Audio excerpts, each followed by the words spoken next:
शुरुआत बच्चों, जैसा कि कल हमने आपको खुशबू रचते हैं हाथ इनके विषय में, यानी इनके लेखक यानी जो कवि हैं उनके विषय में, अरुण कमल जी के विषय में मैंने कल आपको बताया था।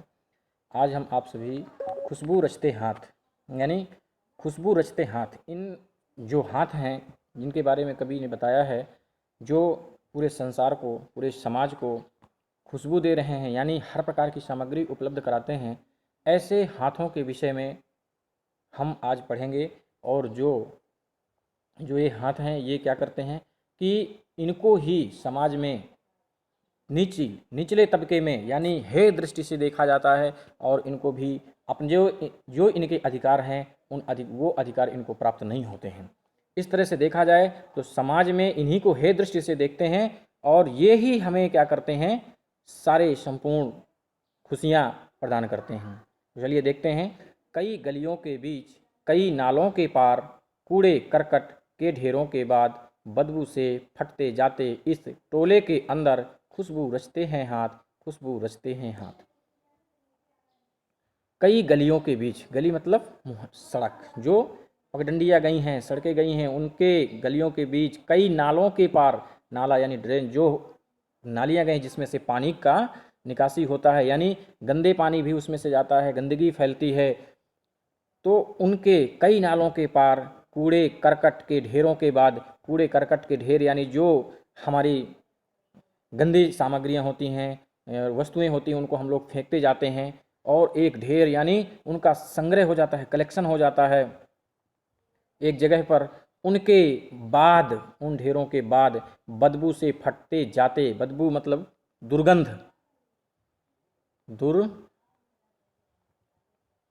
दुर्गंध यानी इतनी गंदगी आती, इतनी बदबू आती है, उससे फटते जाते टोले के अंदर, टोले मतलब होता है उनका रहने का जगह, यानी एक प्रकार से कहें तो मोहल्ला, जो उनका मोहल्ला है जहाँ पे वो लोग रहते हैं।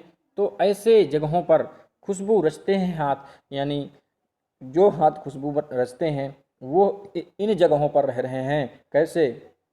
कई नालों के पार, जहाँ पर कूड़ा करकट का ढेरी लगी है, जहाँ पर इतनी बदबू है, गंदगी है, वही लोग हमारे समाज को खुशबू प्रदान करते हैं। जबकि हमें इन्हें क्या करना चाहिए, बहुत अच्छी जगहों पर रखना चाहिए, क्योंकि इन्हीं की वजह से ही हम अपने घरों पर जो सामग्री प्रयोग करते हैं, उन सामग्रियों को बनाने वाले कौन हैं? यही लोग हैं।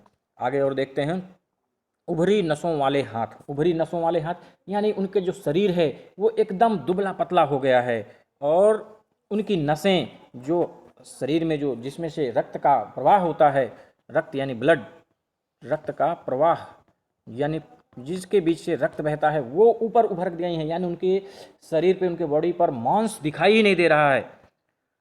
तो घिसे नाखूनों वाले हाथ, और जो उनके नाखून हैं वो क्या हो गए हैं, किसी कार्य को, यानी जो कार्य बना रहे हैं, जो कार्य कर रहे हैं, उनको कार्य को करते करते उनके हाथों के नाखून, जो नाखून हैं, नेल्स हैं, वो क्या हो गए हैं, घिस गए हैं। पीपल के पत्ते से नए नए हाथ, जैसे पीपल का पत्ता जिस प्रकार कोमल होता है, उसी प्रकार नए नए हाथ, उसी तरह वो छोटे छोटे बच्चों के कोमल हाथ, जूही की डाल से खुशबूदार हाथ, जिस प्रकार जूही एक पुष्प का नाम है और उससे कितनी सेंट यानी सुगंधित होता है, उसी तरह वो हाथ भी खुशबूदार हैं। गंदे कटे पिटे हाथ, और कैसे हैं हाथ? गंदे, जिस प्रकार जो कोमल के पीपल के पत्ते की तरह कोमल हैं, महकदार हैं, वो कैसे हैं? गंदे कटे पिटे हाथ, गंदे हैं हाथ, कट गए हैं, क्योंकि जब वो छोटी छोटी टोकरियां हैं, जैसे किसी भी सामान को बनाते हैं तो उसके हाथ में कहीं ना कहीं जरूर चोट लग जाती है। तो जख्म से फटे हुए, जख्म मतलब घायल, यानी घायल हैं, और खुशबू रचते हाथ, फिर भी वो क्या कर रहे हैं? खुशबू रचने का हाथ कर, वो हाथ क्या कर रहे हैं? जो गंदे हैं, जो जख्म से भरे हैं, जिनके हाथों में नसें उभर आई हैं, वो हाथ क्या कर रहे हैं? समाज को खुशबू प्रदान करने का कार्य कर रहे हैं।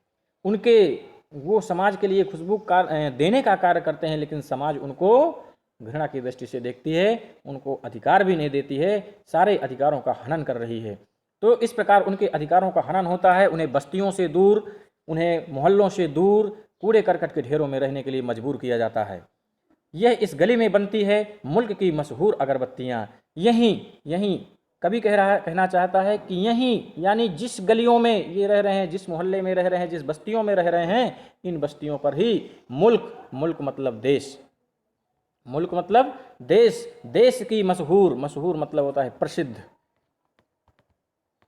फेमस अगरबत्ती यानी सेंटेड अगरबत्ती जो बनती है, जो अगरबत्ती सुगंधित होती है, वह कहाँ पर बनती है? उन मशहूर गलियों पर बनती है जहाँ पर कूड़े करकट के ढेर लगे हैं, जो कई नालों के पार हैं, जिनके अधिकारों का हनन किया जाता है। वही व्यक्ति, वही इंसान हमारे समाज को सुगंधित अगरबत्तियाँ प्रदान करने का कार्य करता है। इन्हीं गंदे मोहल्लों के गंदे लोग, जिन मोहल्लों को हम लोग कहते हैं ये बहुत गंदे हैं, यहाँ पर रहने लायक नहीं है, यहाँ पर बदबू आ रही है, यहाँ पर ये है, तरह तरह की समस्याएं हैं, लेकिन फिर भी वो हमारे समाज को देने का क्या कार्य कर रहे हैं? समाज को हमारे समाज को अच्छी अच्छी सामग्री बनाने का, देने का कार्य कर रहे हैं। इन्हीं गंदे मोहल्लों के गंदे लोग बनाते हैं केवड़ा, गुलाब, खस, रात रानी अगरबत्तियाँ। यानी जितनी भी अगरबत्तियां हैं, विभिन्न उनके नाम हैं, केवड़ा, गुलाब, खास, रात रानी, इन सबों को बनाने का कार्य कौन कर रहा है? इन गंदों मोहल्ले पर रहने वाले लोग कर रहे हैं, जिनको हम हे दृष्टि से देखते हैं, जिनको हम छूना नहीं पसंद करते हैं। उन्हीं के हाथों से बनी हुई सामग्री का प्रयोग करने से हम कभी भी हिचकिचाते नहीं हैं। ये हमारे समाज की, हमारे देश की, हमारे संसार की देन है कि हम लोग उनको गांव से, बस्तियों से दूर रखते हैं, लेकिन उनकी बनी हुई वस्तु को अपने हृदय में लगाने का कार्य करते हैं। तो इस तरह से हम अपने समाज को देख रहे हैं कि जहाँ पर हमको सामग्री, सुगंधित चीज़ें मिल रही हैं, वो बनाने वाले कोई और नहीं हैं, बल्कि जो बस्तियों पर रहने वाले लोग हैं।